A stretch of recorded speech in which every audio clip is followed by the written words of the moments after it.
Welcome, Joanne. Thank you for being with us today. I'm really looking forward to our conversation. And I'd like to start by asking you a question about your reflections on the development of space exploration and the importance of sustainability in that context. Thank you, Bruce, and it's a pleasure to be here. I would consider that the sustainability and security and environmental protection of space is directly related to the sustainability, security and environmental protection of Earth. The two are inextricably linked, and I very much see space and Earth as being one ecosystem. And I think we saw that quite starkly over the COVID years, where we absolutely relied on satellite internet communications for telemedicine, teleeducation, disaster response, monitoring, disaster recovery, etc. And I think we really benefited and appreciated the value of space for life on Earth over those COVID years, particularly for communications into remote areas. And of course, just to put this into context, 20% of the UK economy is underpinned by satellite communications. So the use of space on a day-to-day basis is absolutely intertwined with our life on Earth. It's essential. However, moving forward, and particularly in the last years, space is becoming more congested and more competitive. To put this into perspective, at the International Telecommunications Union, they have received 1.7 million filings for satellites to be launched by 2030. That's literally 5 years away. Now, even if a small number of those satellites are in fact launched, that is indicative of the sheer amount of, let's put it simply, metal that is going into space. To put it in context, how many satellites are there in low Earth orbit today? There is around just less than 10,000 satellites in low Earth orbit. I know AXA mentioned at the end of December last year, 6,100 active satellites in low Earth orbit. But one other statistic that is rather frightening is the European Space Agency at the end of last year predicted that there were just over 35,000 large pieces of space debris in orbit. Now, when we say large pieces that could do some damage, over 10 centimetres, but up to the size of a London double-decker bus in low Earth orbit.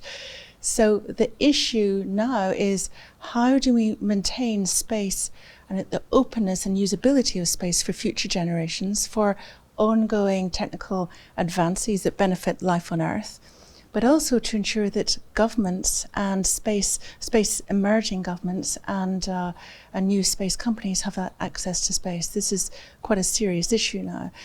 What brought this really starkly to my attention just 6 months ago is 2 satellites came between 5 and 20 meters of a collision.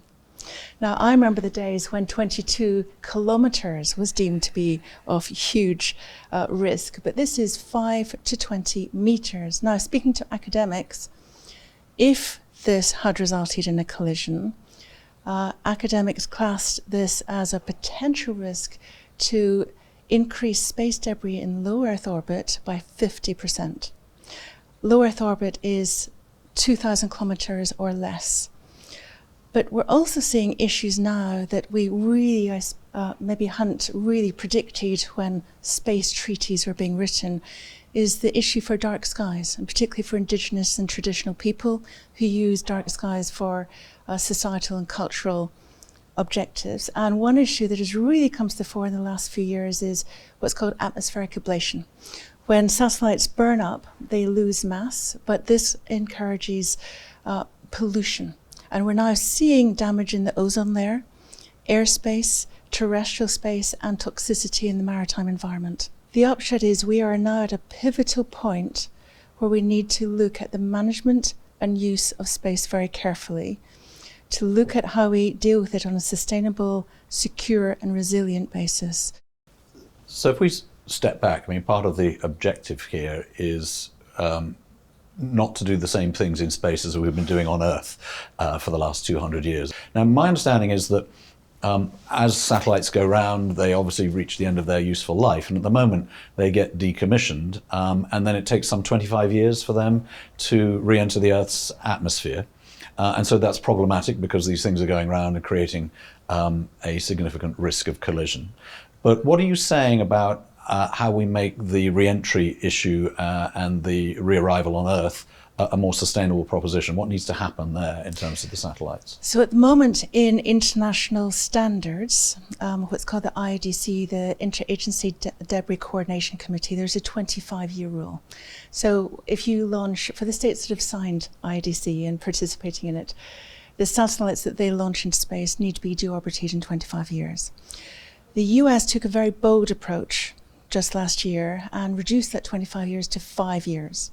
Quite immediately. Now, I know the UK won't do that and there'll be a transition period, but they're really acknowledging that the sheer amount of metal in space prohibits other objects being launched into space. So we're now looking at ways of deorbiting quicker, the disposal of satellites, but also the use of active debris missions, so active debris removal missions, and very much appreciated the forward thinking of several brokers and underwriters to actually ensure some of those missions over the past 5 years, which I think is incredibly welcome. But active debris removal mission also includes putting another object in space and more power into space, and that also brings risks. So both of these aspects need to be managed very carefully. And this is where we need to take a holistic approach and almost look at space as a homeostasis, as this ecosystem that we have to get the balance right. There's no panacea. If we put up more active debris removal missions, we've got to be careful of that amount of metal, that other propulsion and energy sources, and make sure it's all balanced. So you and I have been working together on creating some standards around this from launch onwards. You've managed to sign up a significant number of countries. Could you say a bit more about what the important early standards are you're hoping to put in place?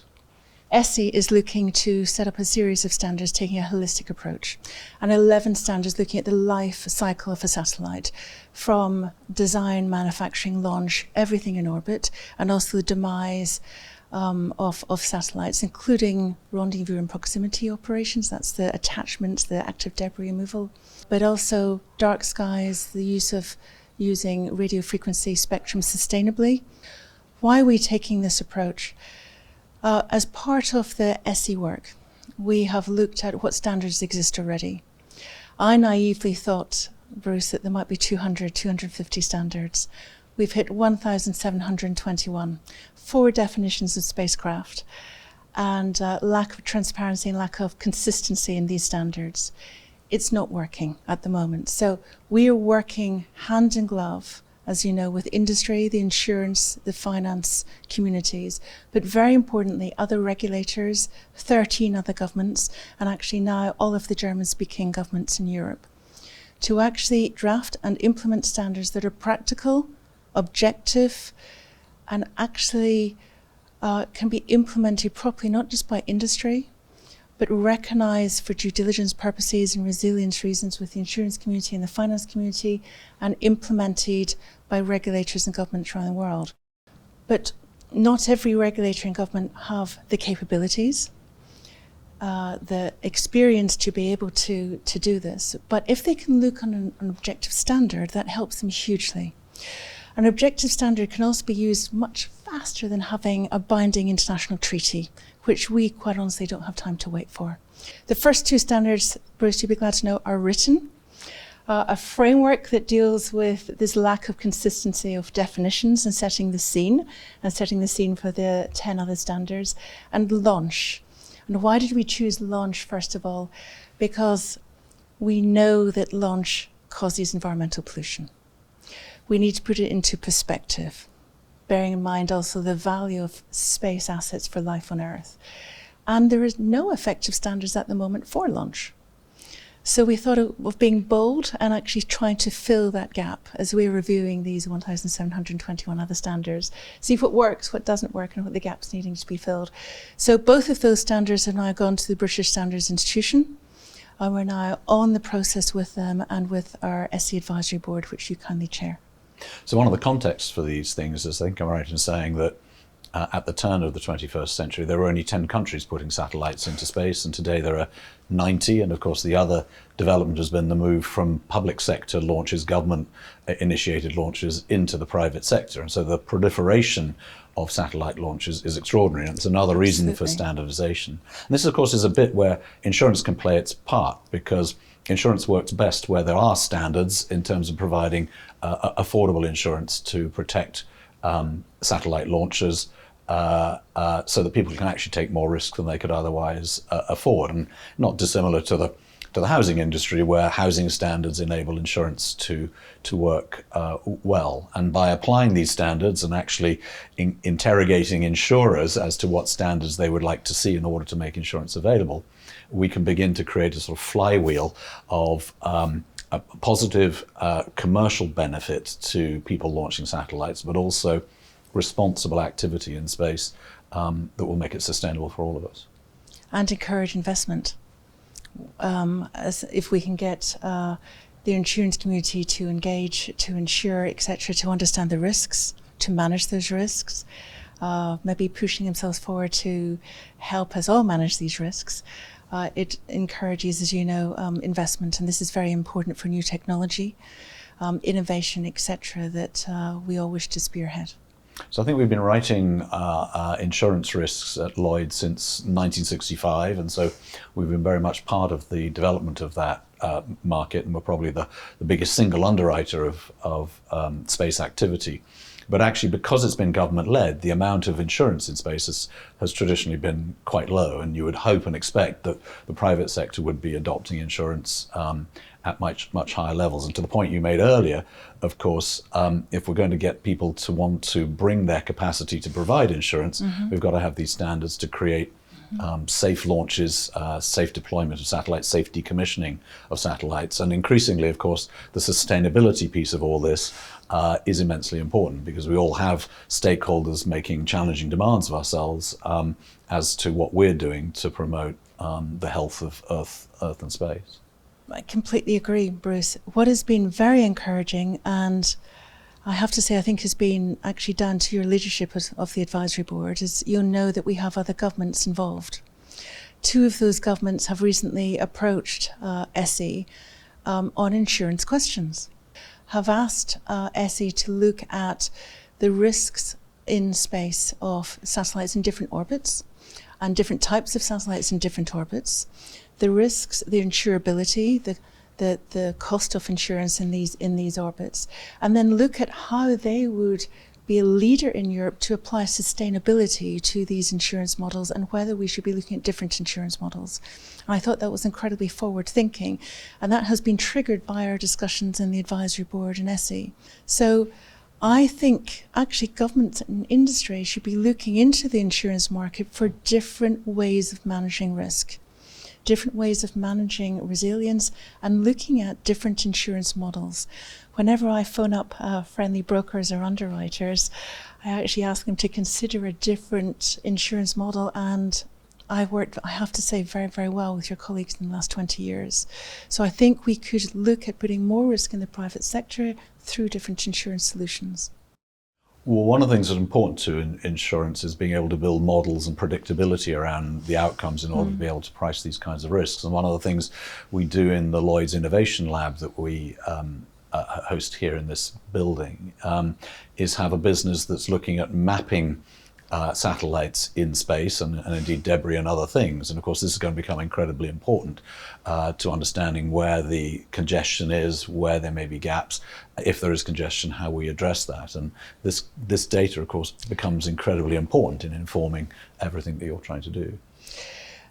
You're absolutely correct. So one of the first things we did with SE is actually look at what is the problem.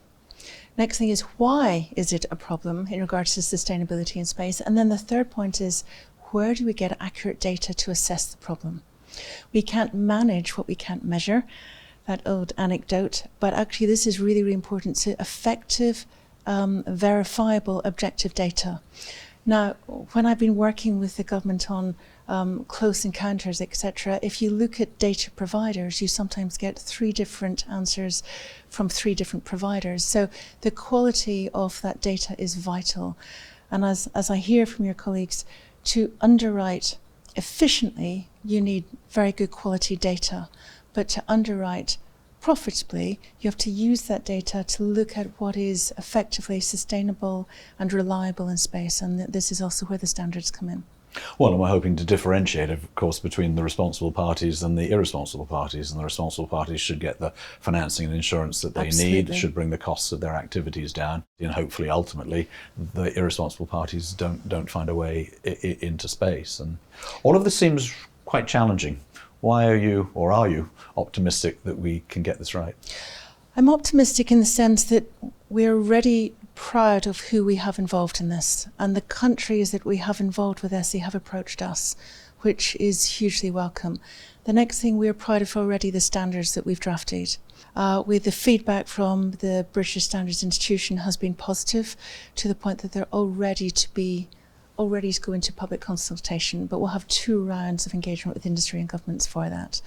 Another reason is we need standards, effective standards and objective standards, and I think there is now this global opinion that we need to be looking at and implementing measures to deal with space sustainability. We also need to be working with the UN to implement the long-term space sustainability standards, and these standards can actually help us implement that.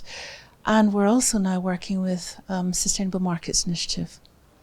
And this is actually important. They have 3 working groups, and ESSI will be leading the emissions and efficiency working groups, and that fits in very nicely to the standards work that we're doing. So we remain positive because of that, quite honestly, humbling engagement we've had from industry, insurance, finance, and other governments and regulators. Jan, this looks like a topic we need to return to again and again, given the huge growth in the industry and, of course, the risks that come with it. Thank you very much for talking with us today. Thank you, Bruce.